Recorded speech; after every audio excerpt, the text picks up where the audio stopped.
Bonjour à tous et bienvenue pour cette nouvelle vidéo de cours sur le chapitre Atomes, noyaux et cortège électronique. Je vous propose de commencer cette vidéo par quelques rappels de vocabulaire sur la composition d'un atome. Vous l'avez vu au collège, un atome est constitué d'un noyau qui lui-même possède des protons et des neutrons, qu'on appelle également des nucléons. Autour de ce noyau, des électrons gravitent. À partir de la notation d'un atome, on peut retrouver la composition de son noyau. En effet, vous connaissez la notation d'un atome, elle s'affiche à votre écran. Vous avez la lettre X qui correspond au symbole de l'atome. Par exemple, s'il s'agit de l'atome de silicium, on va le noter grand S petit i. Et vous avez deux chiffres à gauche qui apparaissent. Le premier chiffre en haut à gauche, qu'on peut noter A, se nomme le nombre de masse. Il s'agit du nombre de nucléons qui sont compris dans le noyau de l'atome. L'autre chiffre qui apparaît en bas à gauche du symbole de l'atome, il est noté également Z et il s'appelle le numéro atomique. Il correspond au nombre de protons qui sont dans le noyau de l'atome. Pour connaître le nombre de neutrons qu'il y a dans le noyau de l'atome, il faut simplement soustraire au nombre de nucléons le nombre de protons. On fait alors A moins Z. Je vous propose d'appliquer ces notions à un exemple avec l'atome de beryllium. Comme vous pouvez constater, le symbole de l'atome de beryllium, c'est grand B petit e. En haut à gauche, on a bien un chiffre qui correspond à la lettre A et qui correspond au nombre de masses. Il s'agit, je vous le rappelle, du nombre de nucléons qui se trouvent à l'intérieur du noyau de l'atome de beryllium. Il y a donc 9 nucléons. En bas à gauche du symbole de l'atome de beryllium, il y a également un chiffre qu'on note Z et qui s'appelle le numéro atomique. Il correspond au nombre de protons qu'il y a dans le noyau de beryllium. Il y a donc 4 protons dans le noyau de l'atome de beryllium. Pour connaître le nombre de neutrons qu'il y a dans le noyau de l'atome de beryllium, on fait son nombre de nucléons moins le nombre de protons, c'est-à-dire A moins Z, et on trouve qu'il y a 5 neutrons dans le noyau de l'atome de beryllium. Vous avez également dû le voir au collège, un atome possède des particules qui sont chargées. Si on reprend, on a dit tout à l'heure que l'atome possédait un noyau qui était constitué de neutrons. Les neutrons sont des particules qui sont neutres. Le noyau de l'atome possède aussi des protons. Ces particules sont chargées positivement.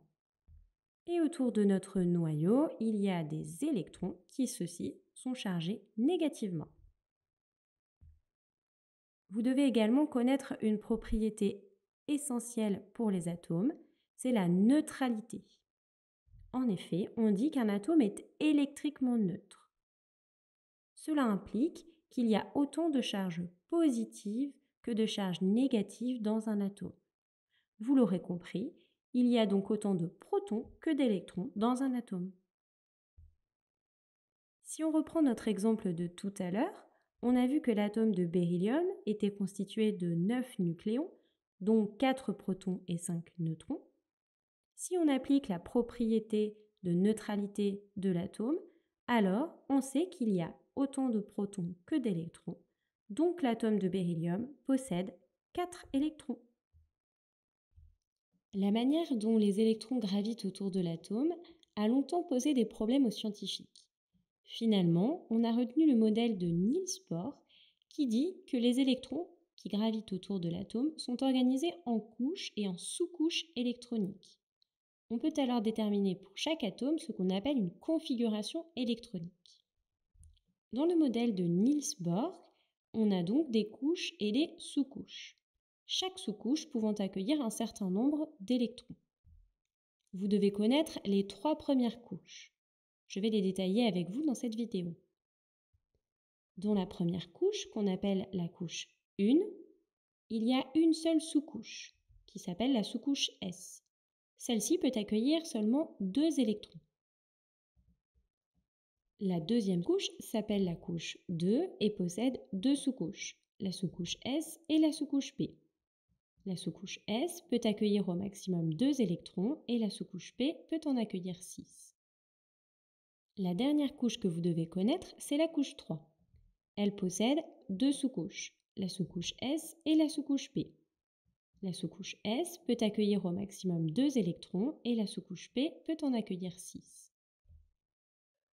Une fois qu'on a compris comment se rangent les électrons dans un atome, on peut déterminer ce qu'on appelle la configuration électronique de chaque atome. En effet, l'objectif est de remplir petit à petit chacune des couches et des sous-couches du cortège électronique. Reprenons notre exemple avec le beryllium. On sait que le beryllium possède 4 électrons. Sa configuration électronique est donc la suivante, 1s2, 2s2. En effet, il y a 2 électrons qui se trouvent dans la sous-couche S de la première couche et 2 électrons qui se trouvent dans la sous-couche S de la couche 2. Étant donné qu'il n'y en a que 4, je ne peux pas continuer à remplir la deuxième sous-couche de la couche 2, ni la couche 3. La dernière couche dans laquelle il y a des électrons s'appelle la couche de valence. Les électrons qui se trouvent dans cette couche s'appellent les électrons de valence.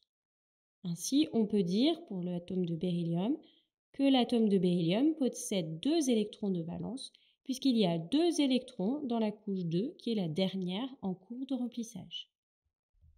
Passons maintenant aux caractéristiques d'un atome. L'ordre de grandeur du diamètre d'un atome est de 10-10 mètres. On dit aussi 1 angstrom. Un atome est 10 puissance 5 fois plus grand que son noyau. Il est donc principalement constitué de vide.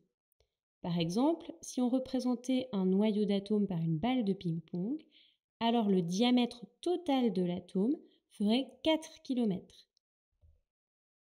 Si on parle maintenant de la masse d'un atome, eh bien vous l'aurez compris, il s'agit de la somme de la masse de son noyau et de ses électrons. Or, il faut savoir que la masse des électrons est 2000 fois plus petite que la masse des nucléons, c'est-à-dire que la masse des protons et des neutrons. On peut alors dire que la masse des électrons dans un atome est négligeable. Finalement, on peut dire que la masse d'un atome, c'est la masse de son noyau.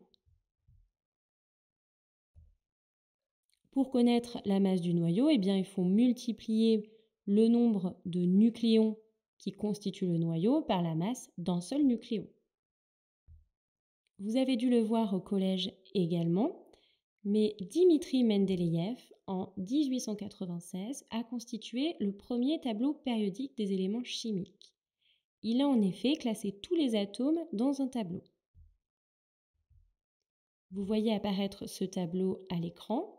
Les atomes y sont rangés par nombre de protons croissants, c'est-à-dire par numéro atomique Z croissant. Chaque ligne est appelée période et chaque colonne correspond à une famille. Tous les éléments chimiques d'une même famille ont des propriétés chimiques similaires, c'est-à-dire qu'ils vont réagir de la même manière avec une espèce chimique. Dans la classification périodique, on peut distinguer 2 blocs, le bloc S et le bloc P. Les atomes d'une même famille ont le même nombre d'électrons de valence. Je vous rappelle que les électrons de valence sont les électrons qui se trouvent dans la dernière couche en cours de remplissage dans la configuration électronique. D'ailleurs, la période, c'est-à-dire la ligne sur laquelle se trouve l'atome dans la classification périodique, correspond en fait à sa dernière couche en cours de remplissage, autrement dit à sa couche de valence. Vous l'aurez sans doute compris, lorsqu'on connaît la place d'un atome dans la classification périodique, cela nous donne de nombreuses informations sur la composition d'un atome. Et l'inverse est également vrai. Je vous propose de vérifier ça par 2 exemples. On nous donne la configuration électronique de l'atome de silicium et on nous demande de retrouver la configuration électronique de l'atome de carbone. Pour cela, on prend le tableau périodique et on regarde où se trouve l'atome de carbone par rapport à l'atome de silicium. On constate que l'atome de carbone se trouve juste au-dessus de l'atome de silicium. Ils sont donc dans la même colonne et appartiennent à la même famille. Comme ces deux atomes appartiennent à la même famille, on peut en déduire qu'ils ont le même nombre d'électrons de valence. Si on reprend la configuration électronique de l'atome de silicium, on constate que sa dernière couche en cours de remplissage, sa couche de valence, c'est la couche numéro 3. Dans la couche de valence de l'atome de silicium, il y a 4 électrons de valence, 2 dans la sous-couche S et 2 dans la sous-couche P. L'atome de silicium possède donc 4 électrons de valence. La seule possibilité pour que l'atome de carbone possède lui aussi 4 électrons de valence est que sa configuration électronique soit 1s2, 2s2, 2p2. En effet, étant donné que le carbone se trouve sur la deuxième ligne du tableau périodique, sur la deuxième période, sa couche de valence est bien la couche 2 et il possède bien 4 électrons de valence, comme le silicium dont il partage la même famille. Et voici maintenant le deuxième exemple. Cette fois-ci, on a la configuration électronique de l'atome de fluor et on cherche à déterminer sa place dans le tableau périodique. Si on regarde la configuration électronique de l'atome de fluor, on se rend compte que sa couche de valence est la couche numéro 2, puisque c'est la dernière en cours de remplissage.